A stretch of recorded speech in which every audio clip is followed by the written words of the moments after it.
अच्छा, जो हम एडीएचडी करें जी, इसमें एडीएचडी में दो चीजें आती हैं, एक अटेंशन आती है और एक हाइपर एक्टिविटी आती है।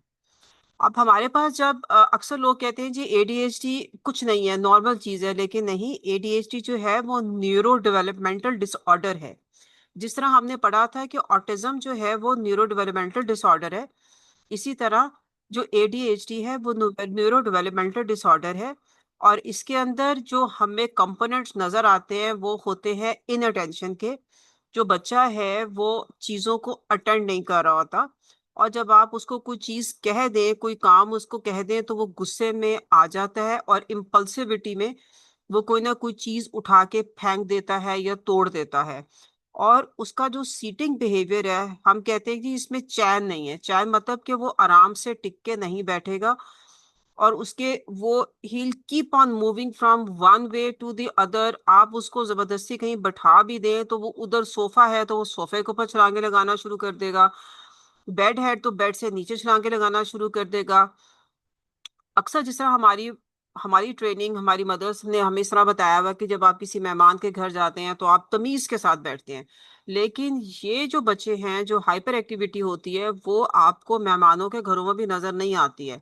आपको ऐसे पता चलेगा कि जब वो बच्चा जो है वो किसी मेहमान के घर जाएगा तो उस मेहमान को पता चलेगा कि फलां बच्चा आ रहा है, वो सबसे पहले अपनी चीजें उठा के ना फौरन ऊपर रख देते हैं कि जहां पे बच्चों की पहुंच ना हो।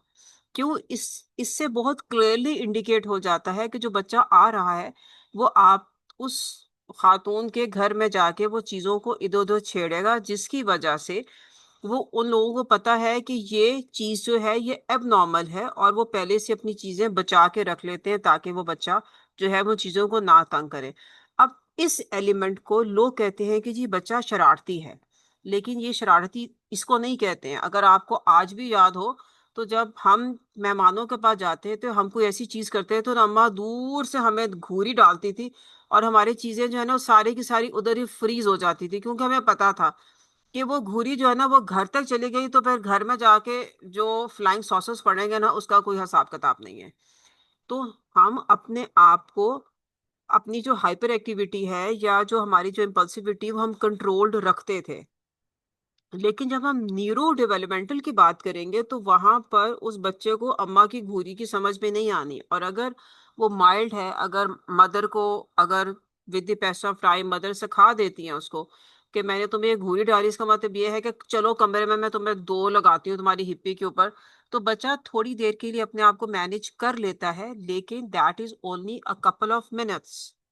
After that, the child is again going to become hyper. He's going to move here and there. He's going to jump. He's going to, he's going to be picking on each and everything. He's going to become abusive. He's going to shout. He's going to like एक रौला सा पड़ा होता है जिसको हम hyper activity कह रहे होते हैं। अब इसके अंदर लोग कहते हैं जी शरारत है। शरारत अभी हम डिस्कस करेंगे कि शरारत क्या होती है। आप उतनी देर में आप लोग अपने टाइम्स को डिस्कस कर लें कि जब आप लोग शरारत किया करते थे या आप लोगों के बहन भाई शरारत किया करते थे, तो उस शरारत में और जो एडीएचडी की शरारत है उसमें क्या फर्क है। जब हम एडीएचडी डायग्नोस करने पर आएंगे तो हम उसकी कॉग्निशंस पे देखेंगे।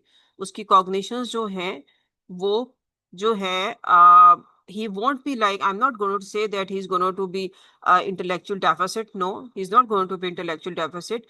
लेकिन जो डिसीजन मेकिंग है, जो कॉज एंड इफेक्ट है, वो आपको वहां पर लो प्रोफाइल पे नजर आएगा। अगर आप पूछेंगे जी एकेडमिक्स, और कहेंगे जी बहुत इंटेलिजेंट है, बहुत इंटेलिजेंट है, सब मदर्स कहती है जी माशाल्लाह जी बड़ा होशियार है हमारा बच्चा, तो मैंने सी ओके फाइन, आप मुझे 1 2 3 लिख के दिखाए, वो रट्टा लगाया होता है 1 2 3 लिख के दिखा देते हैं। अगर मैं उसमें से दो चीजें स्किप कर लूँ, 1 2 3 मैंने लिखी हुई है और मैं इसको जंबल कर दूं, उसे कहूँ कि आप मुझे उसको स्ट्रेट अप लिख के दिखाएं, या मैं कुछ चीजें मिस कर लूँ और कहूँ कि जी अब मुझे दिखाएं, तो वो नहीं आएगा।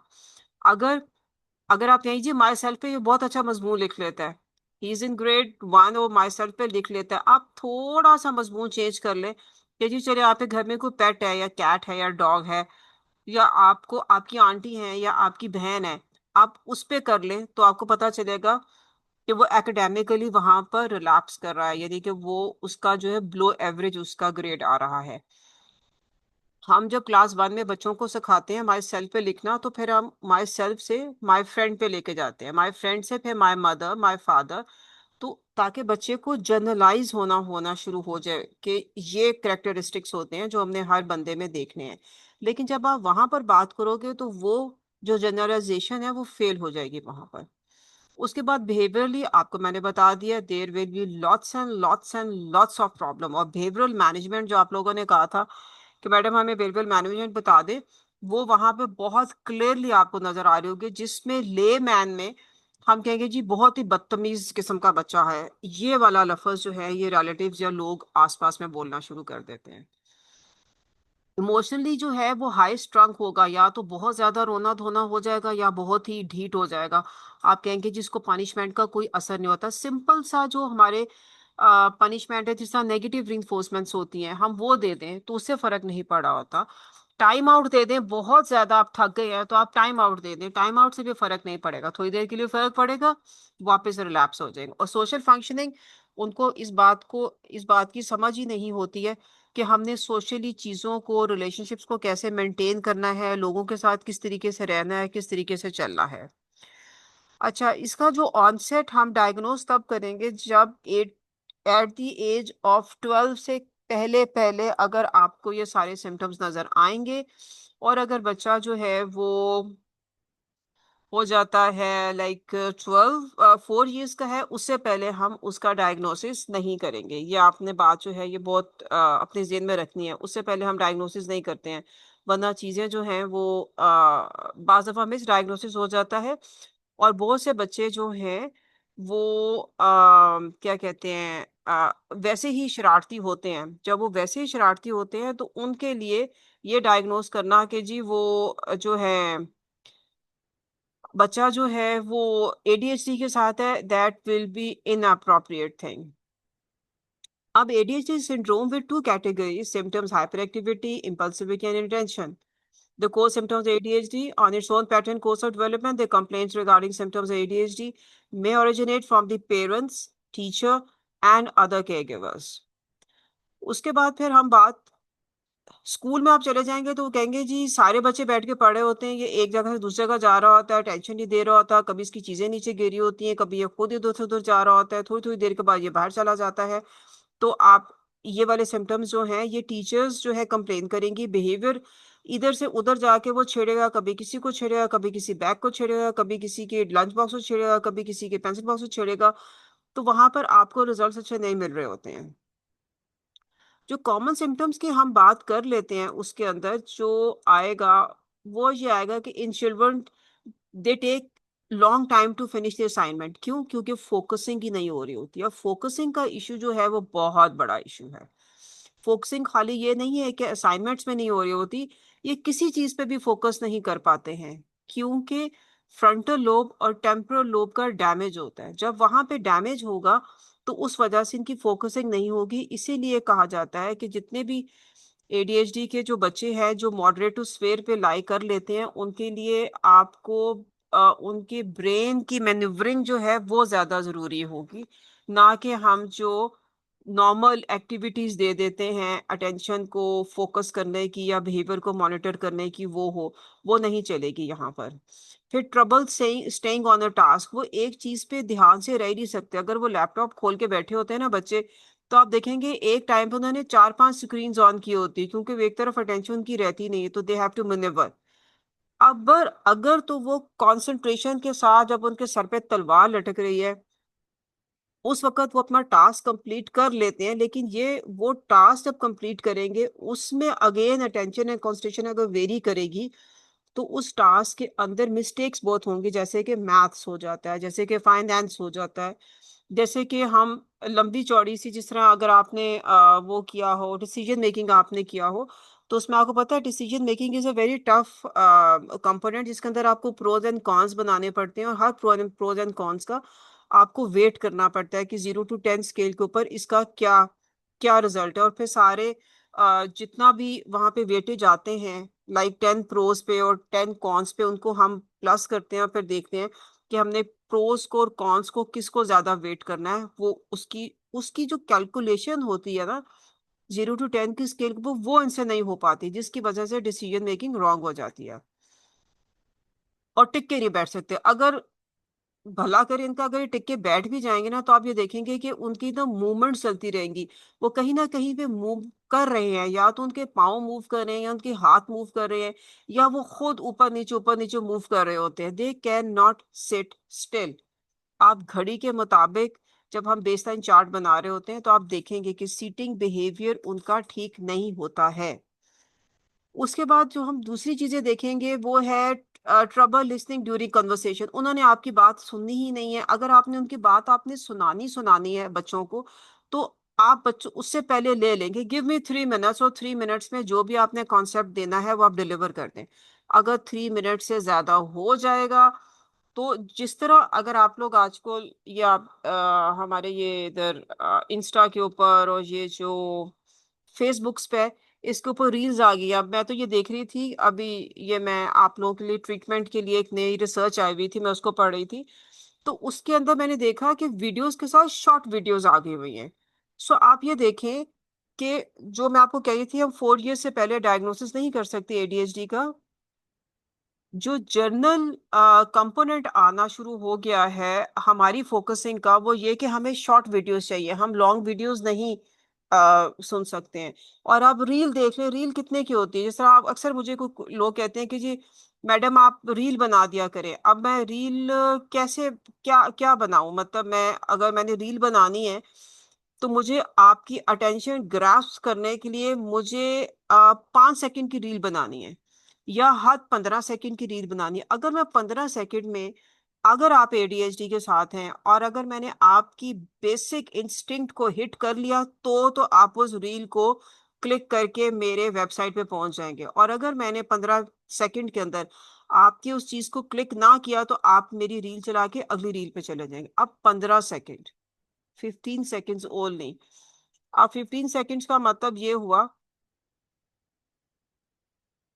15 सेकंड्स का मतलब ये हुआ कि अगर आप 15 सेकंड्स के अंदर अपनी बात जो है वो एडीएचडी को क्लियर नहीं करेंगे, तो उसकी वजह, वो आपकी बात नहीं सुनेगा। जी जी, सुन लिया सुन लिया सुन लिया जी, हो गया याद हो गया, हाँ जी आप टेस्ट ले लीजिए, याद हो गया, हाँ जी मुझे समझ आ गया आप क्या कह रही हैं।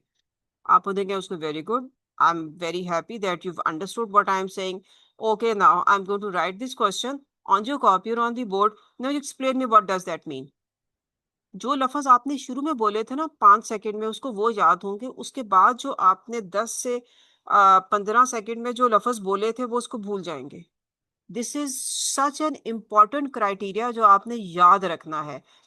जिस तरह मेमोनिक्स के अंदर हमें शुरू की चीजें, अगर मैं आपसे कहूँ जी आप एक नंबर याद करें, और नंबर जो हैगा वो होगा 74325689। उसके बाद मैं कहूँ जी हाँ जी अब आपको नंबर याद हो गया, आप जरा नंबर मुझे याद करके बताएं। आपने से खुद देख ले कितनों को कितना नंबर याद रह गया। मुझे तो खुद भी नहीं याद रहा मैंने वैसे क्या बोला है लेकिन 732689 मेरा ख्याल मैंने बोला था। लेकिन वो कितनी कितनी देर के बाद आपके शॉर्ट टर्म से लॉन्ग टर्म मेमोरी में चला जाएगा। और जब हम एडीएचडी को डील कर रहे हैं, वो शॉर्ट टर्म के अंदर आपकी बातों से क्लूज पिक करते हैं। अब जब क्लूज पिक कर रहे हैं, तो जब आप अपना जो कॉन्सेप्ट डिलीवरी दे रहे हैं, उसमें आपके अल्फाजों का चुनाव जो है वो बहुत एक्यूरेट होना चाहिए, क्योंकि 5 सेकंड के बाद उसने फ्यूज हो जाना है। अब 5 सेकंड के अंदर आप जो कॉन्सेप्ट डिलीवरी दे रहे हैं, वो उसको याद रहनी, उसके बाद उसको वो याद नहीं रहनी। अब it can be 5 seconds, it can be 10 seconds, it can be 15 seconds, depending on what is the basic criteria or the score that the child is going to have on the corner rating scale or whatever scale you're going to give the child and you see कि उसकी tension and focusing कैसी है। और उसके बाद वो bore होना शुरू हो जाते हैं, मैं बहुत बोर हो रहा हूँ, मैं बहुत बोर हो रहा हूँ। आपने कहे जी आपने क्या करना है, मैंने सॉन्ग सुननी है, सॉन्ग सुनेंगे। अगर तो वो सॉन्ग वो वाली होगी जो उनके सोल को हिट करेगी, तब तो वो उस सॉन्ग को सुनेंगे, वरना उस सॉन्ग को चेंज कर देंगे। आप उन्हें कहें कि जी ये वाली मूवी देखनी है, अगर वो मूवी पसंद की है, तो वो तो देखेंगे, क्योंकि आ एडीएचडी जो बच्चे हैं ना, उनको उनको अपनी चीजें पसंद है। अभी हम आगे बिग फाइव्स का ट्रीटमेंट के अंदर मैं आपके साथ बिग बिग फाइव का कंपोनेंट शेयर करूंगी, तो आपको पता चलेगा कि वो किस तरीके से अपनी चीजों पर फोकस करते हैं। अपनी चीजें जो उनको पसंद है उसके लिए वो बैठेंगे, otherwise they to start moving here and there. So जब आप उनको पढ़ाएंगे तो आप सबसे पहले उनका इंटरेस्ट सामने रखेंगे और उसके बाद उनसे बात करेंगे। अगर उनका इंटरेस्ट उसके सामने नहीं होगा, वो आपके हाथ नहीं आएंगे। जब तक उनका जो उनका जो बेसिक रिवॉर्ड है ना, जो बेसिक रिवॉर्ड जो हम रीइंफोर्समेंट में, हम पॉजिटिव रीइंफोर्समेंट में जो हम रिवॉर्ड रखते हैं कि you are going to get this reinforcement. जिस तरह अभी मैं आपको बताती हूँ, मेरी बिल्ली जो है वो बीमार थी, उसको फंगल इन्फेक्शन हो गया था, तो डॉक्टर ने कहा जिसको मेडिसिन खानी है। अब मेडिसिन तो उसने इतने मोहब्बत से तो खानी नहीं थी, ऑब्वियसली कड़वी मेडिसिन सी। सो मैंने क्या किया, मैंने मीट बॉईल किया और मैंने मीट के अंदर जो है ना वो लिक्विड डाल दिया। अब आप सो थिंकिंग कि अगर तो उसको भूख लगी है और बिल्ली को छिछोड़ के ख्वाब है, मुझे वो वाला फिनोमेना याद था, तो प्योर जो मीट है उसके अंदर मैंने उसको वो उसकी मेडिसिन डाल के दी। तो क्योंकि मीट इंपॉर्टेंट था, उसने वो मेडिसिन भी खा ली। अगर मैं खाली मेडिसिन देती तो उसने वो नहीं खानी थी। अब आप यहाँ पर जो मैं बात इंपॉर्टेंट कर रही हूँ वो ये है कि जब आपने एडीएचडी के बच्चों को पढ़ाना है या आपने उनको काउंसल करना है, तो उनकी इंपॉर्टेंट रीइंफोर्सर उनके सामने डैंगल करना है और फिर आपने डिलीवरी देनी है। But be sure, very very sure, कि जो चीज आप डैंगल कर रहे हैं वो वाकई इंपॉर्टेंट है या नहीं है। अगर वो इंपॉर्टेंट ना हुई तो वो एडीएचडी बच्चे या एडोलेसेंस वो आपके हाथ में नहीं आएंगे। You will going to lose your case then. इसलिए सबसे पहले उनके रीइंफोर्सर्स आपके पास आइडेंटिफाई होने चाहिए। अगर हमको कोई काम कहते हैं करने के लिए तो वो उनसे नहीं होना। अक्सर लोग एडोलेसेंस मेरे पास आते हैं कि जी मैडम मेरे एग्जाम्स है और मेरे से पढ़ा नहीं जा रहा, तो मैं पढ़ूं कैसे? तो फिर मैं उनको बताती हूँ कि आपने टास्क किस तरीके से ब्रेक करना है। और कुर्सी पे तो आप अपनी कमरे से कुर्सी तो हटा ही दें, क्योंकि आप कुर्सी पे बैठे नहीं और आप बोर हुए नहीं। तो this is one of the also element we going to discuss in the treatment later on. So the thing is, they're going to get distracted. When they're going to distracted, only going to pick what is important for them. अगर आप मुझे कोई movie दिखा रहे हैं और movie के अंदर मैंने दो तीन चीजें पिक करनी, तो मैं मूवी पिक वो मैं कर लूंगी, चाहे मैंने उस मूवी को 2 की स्पीड पे रखा हो, जबकि आम नॉर्मल बंदे जो है वो 1 की स्पीड पे मूवी देख रहे हैं। मैं 2 पे रख के अपनी इंपॉर्टेंट चीजें मैं उसे पिक कर लूंगी। मेरी मूवी जो है वो 3 घंटे की मूवी में 1.5 घंटे में 1 घंटे में खत्म करके आपको उसका जो भी आप मेरे से क्वेश्चंस पूछेंगे मैं आपको उसका आंसर दे दूंगी। Then difficulty to maintaining focus, इसलिए मैंने मूव करना है, जंप करना है, क्योंकि मुझे पता है कि अगर कोई भी चीज मेरे लिए बोरिंग हो गई तो मैंने वहां से अपने आप को मैंने स्किप कर लेना है, मैंने वार्ड ऑफ कर लेना है। मैंने वहां से सुनना ही नहीं, आपको मैंने बात का जवाब देना ही नहीं। और अगर आप मेरी मुझसे बात करें, मैंने आपसे बात काट देनी है और मैंने इधर उधर ध्यान करना शुरू कर देना। मैं कह जी आप क्या कह रहे थे, हम sorry I didn't listen what were you saying. See, तो मेंटेनिंग फोकसिंग, फोकस तो तहाँ होगा जब वो बिल्ली को छिछड़ों के ख्वाब आएंगे तभी फोकस होगा, वरना फोकस नहीं होगा। तो इस चीज को आपने मद्देनजर रखना है through out this lecture. Then they appeared not to be listening because their ADHD attention जो है वो हाथ भी चल रहे हैं, जुबान भी चल रही है, आंखें भी चल रही हैं, दिमाग भी चल रहा है, कान भी चल रहा है, पाँव भी चल रहे हैं और साथ साथ मुंह भी चल रहा है। कोई ना कोई चीज मुंह में जा रही होगी तो ही काम चल रहा होगा।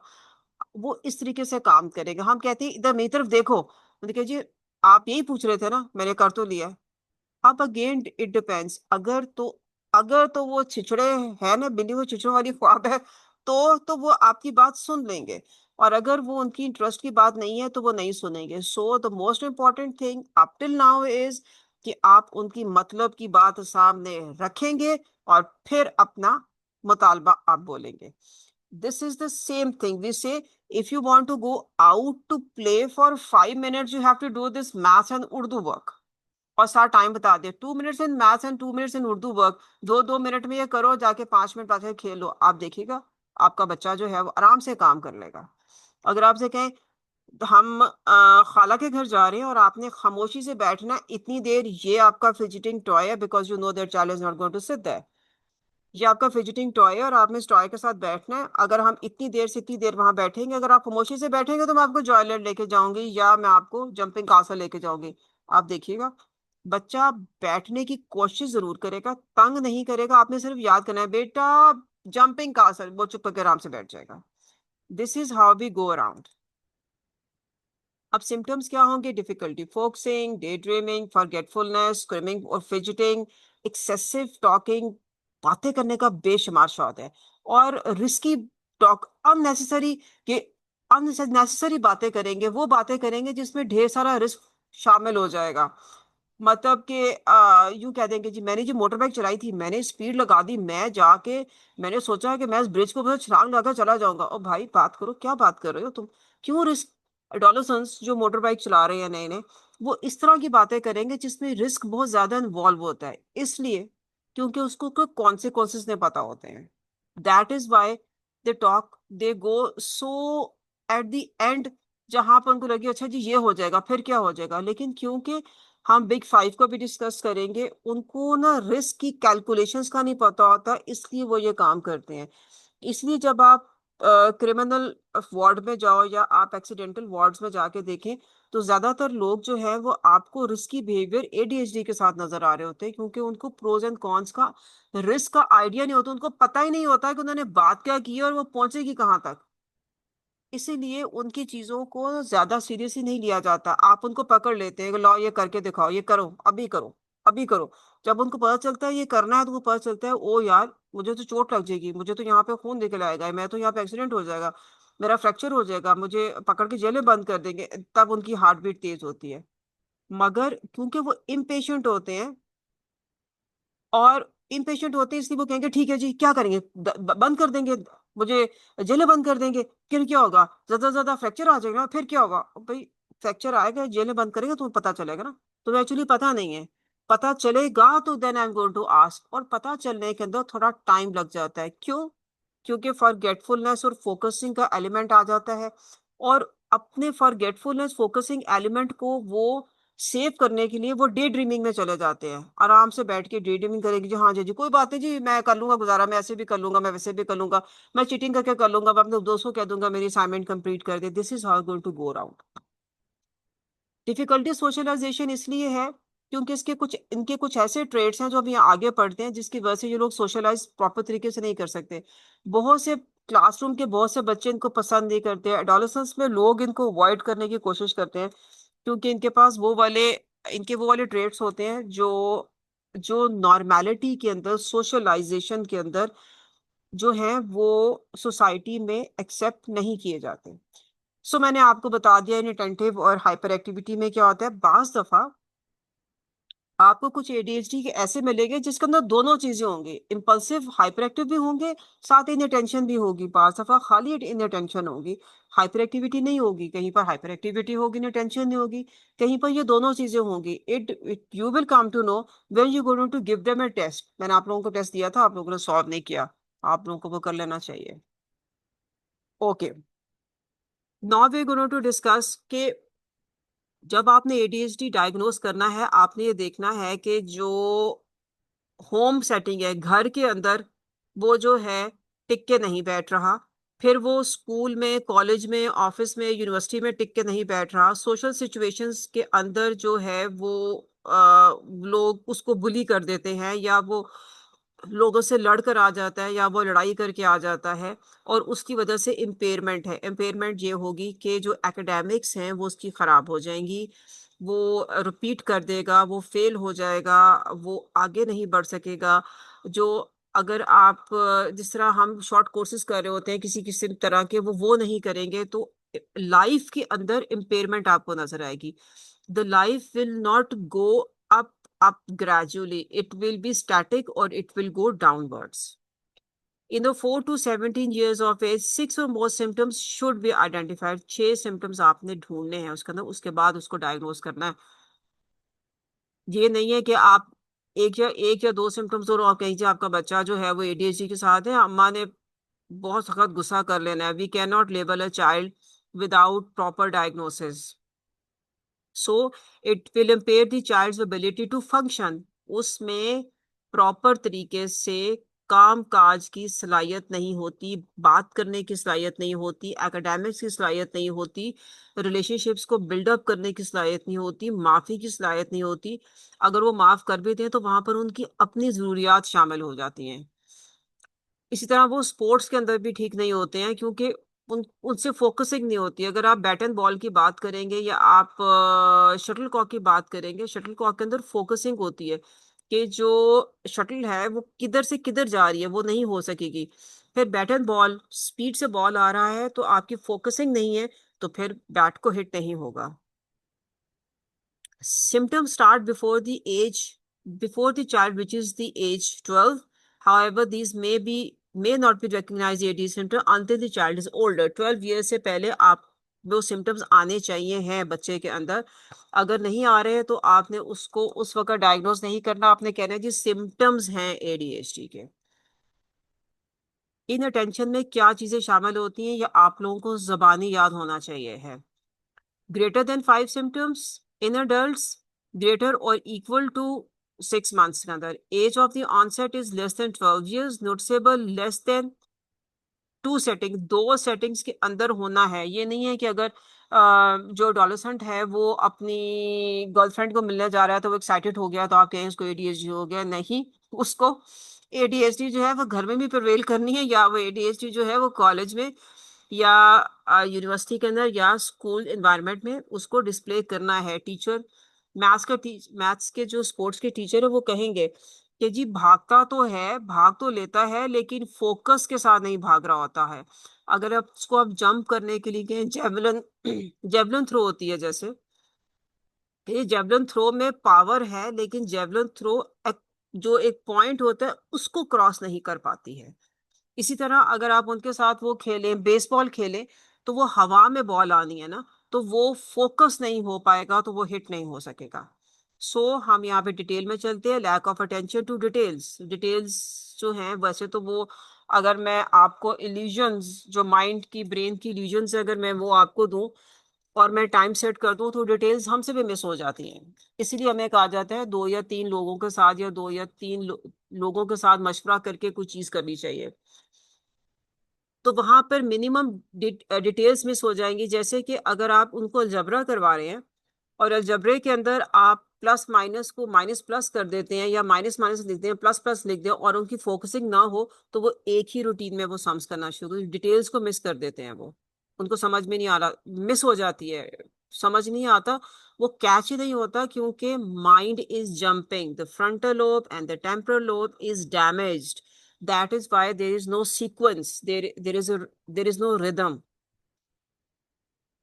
फिर अटेंशन सस्टेन नहीं कर सकेंगे, एक चीज के ऊपर फोकस नहीं कर सकते। Does not seem to listen, सुनने की कैपेबिलिटी जो है वो बहुत कम होती है, दरम्यान में बात काट कर स्टार्ट हो जाते हैं। Does not follow through the on the instructions, easily side track हो जाते हैं। कोई एक चीज आप उनको कहते हैं सीखने के लिए तो वो उनके लिए बहुत मुश्किल हो जाएगी, जहां पर कंसंट्रेशन की जरूरत होना शुरू हो जाती है। फिर उनसे अपनी चीजें ऑर्गेनाइज नहीं होती हैं, अपनी एक्टिविटीज ऑर्गेनाइज नहीं हो रही होती हैं, इधर उधर चीजें रख के भूलना शुरू हो जाते हैं। अवॉइड सस्टेन मेंटल एफर्ट, थकना शुरू हो जाते हैं बहुत जल्दी। जी मैं थक गया हूँ इसलिए मैं ये नहीं कर सकता, मैं थक गया हूँ तो इसलिए मुझे ये याद नहीं आ रहा। Loses and miss places objects, कहाँ से चीज कहाँ रखी है, ओ वहां रख दी थी, ओ अच्छा मैंने यहाँ रख दी थी तो मुझे याद ही मैंने कहाँ रखी थी। आपको सिखाना पड़ता है, ऑर्गेनाइजेशन अपनी जिंदगी में लेके आनी है। इजिली डिस्ट्रैक्टेड, आपकी बात सुन रहे हो, एक फोन आ जाएगा तो ओ अच्छा क्या कह रहे थे, मैं भूल गया आपको क्या कह रहे थे, एसएमएस आ जाएगा तो उसके ऊपर डिस्ट्रैक्ट हो जाते हैं। फॉरगेटफुल इन डेली, मतलब इनकी माए रोज कह रही होती है जी रोज का काम है, रोज उसको मैं कहती हूँ कि यूनिफॉर्म इधर रखना है, ये रोज भूल जाता है कि मैंने यूनिफॉर्म यहाँ पर रखना है। मैं उसको रोज कहती हूँ साबुन जो है वो लेफ्ट साइड पर ना, ये साबुन जो है ये राइट साइड पे रख देता है। अच्छा जी, अभी हमारे ना 1 मिनट रह गया है। मैं आपको दूसरा लिंक देती हूँ, आप उसको ज्वाइन करें, फिर हम आगे